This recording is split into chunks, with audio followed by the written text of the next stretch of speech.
In this video, we are going to learn statistical process control.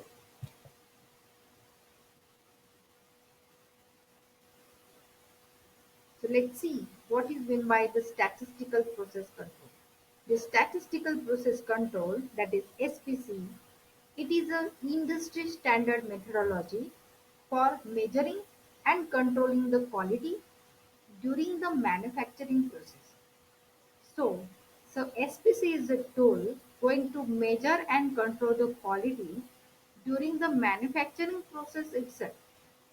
In this, the quality data in the form of a product or process measurements are obtained in real time during the manufacturing.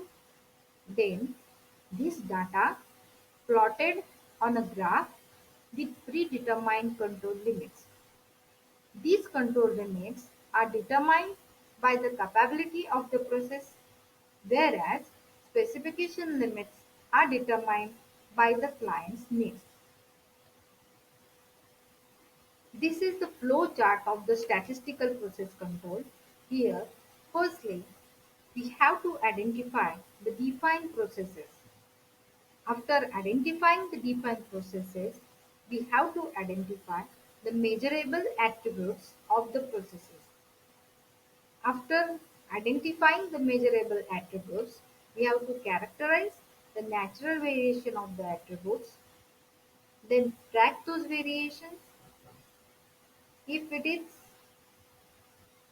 control, process control, then again track the variation. If it is not, then we have to identify the assignable causes for that. Then remove the assignable causes and again track variations. So in this way, the statistical process control is going to run.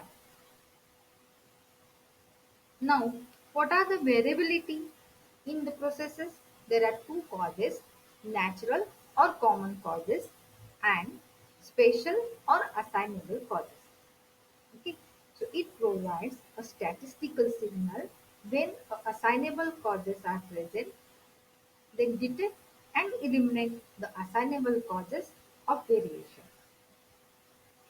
Now, what are the natural variations? So, natural variations mean common causes, okay, that affect virtually all the production processes. Expected amount of variation that comes under the natural variations. Output measures follow a probability distribution. Then, for any distribution, there is a measure of central tendency and dispersion. So if the distribution of outputs falls within the acceptable limits, then we can say that the process is said to be in control. Now next variations are assignable variations. So these types of variations are called spatial causes of variation. So they generally comes under some changes in the processes. So these variations can be traced to a specific reason. So what are the objectives for that? So objectives to discover when assignable causes are present. So we have to eliminate the bad causes and incorporate the good causes. Now samples. Here, to measure the processes, we take the samples and analyze the sample statistics following the different steps. In the first step, the samples of the product are taken. Suppose in this example, each of these samples represent one sample of 5 boxes of cereal. So here we have taken the samples in the first step. In the second step, after enough samples are taken from a stable process, they form a pattern called the distribution. So this is called the pattern of distribution. So in the first stage we have taken the samples. In the second stage we have formed a pattern that is called as a distribution. In the next step there are many types of distribution including the normal distribution. Okay, so this is the central tendency, then this is the variation. Okay, this is the shape. Okay, so all these are the statistical measurements. So that is the mean, standard deviation or variance. These are the statistical measurements. Okay.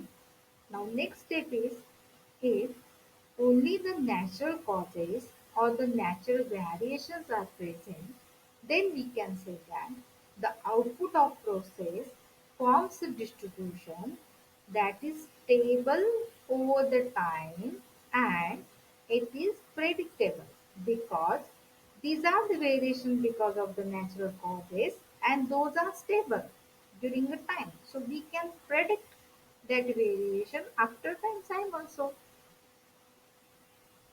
Now if the assignable causes are present, then the process output is not stable during the time or over the time and we cannot predict the process output. Now what are the types of data in a processes? There are two types of data in the processes. We can say variables and attributes. So variables, those are the characteristics that can take any real value. That may be a whole or in the fractional numbers or that may be a continuous random variables. Now attributes means that is defect related characteristics. So under these defect related characteristics or attributes, we can classify the product as either a good product or a bad product or count defects. What are the defects in that product? So it is called as categorical or discrete random variables. So these two types of data are present in the processes, variables and attributes. Now variable data measurement. So if it is individual data, so using a moving range chart, it is used if your data is individual values. So moving range chart is used to measure the individual values. Next is the X bar or R chart. This is used if you are recording the data in subgroups of 8 or less numbers. Next chart is the S chart. This is used if your subgroup size is greater than 8. Now to measure the attribute data, P chart is used, that is for recording the number of defective parts in a group of parts itself. Next chart is a U chart. It is used for recording the number of defects in each part. So in P chart, we are going to record the number of defective parts in a group of parts. And for in each part, what are the number of defects are there? For recording that, we are going to use a U chart. Now next is the control chart. What is the control chart? It is constructed from the historical data.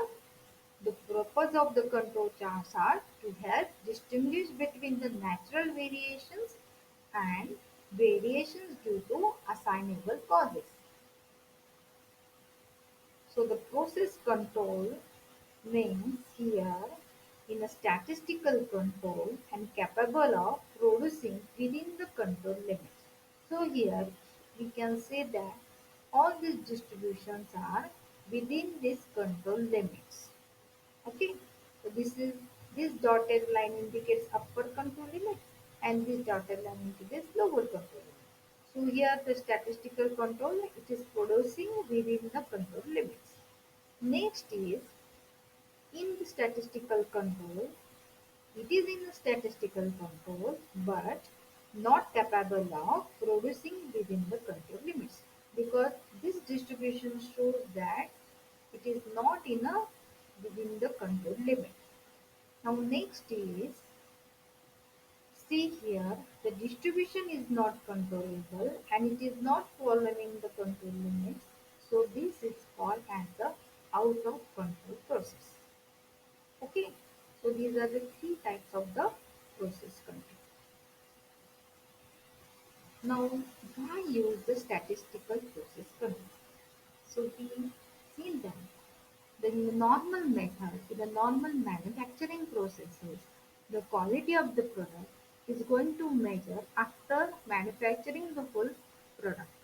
But in statistical process control, we are going to measure the quality of the product while during the manufacturing process. Now, the manufacturing companies today are facing ever increasing various competitions in the market. At the same time, the raw material costs continue to increase. So these are the factors that companies for the most part cannot control. That is not in companies' hand. So the companies have to concentrate on what they can control. They can control their processes. They can control their quality of manufacturing. So the companies must strive for the continuous improvement in quality, efficiency, and cost reduction. So the statistical process control, it is a process which is going to implement to move a company from detection based to prevention based quality controls. By monitoring the performance of a process in real time, the operator can detect the trends or changes in the process before they result in non-conforming product and scrap. And that is very much important. So, in a conclusion, we can say that SPC is an effective method to drive continuous improvement. By monitoring and controlling the process at a manufacturing stage, we can assure that it operates at its fullest potential. So, understood what is meant by statistical process control? Thank you.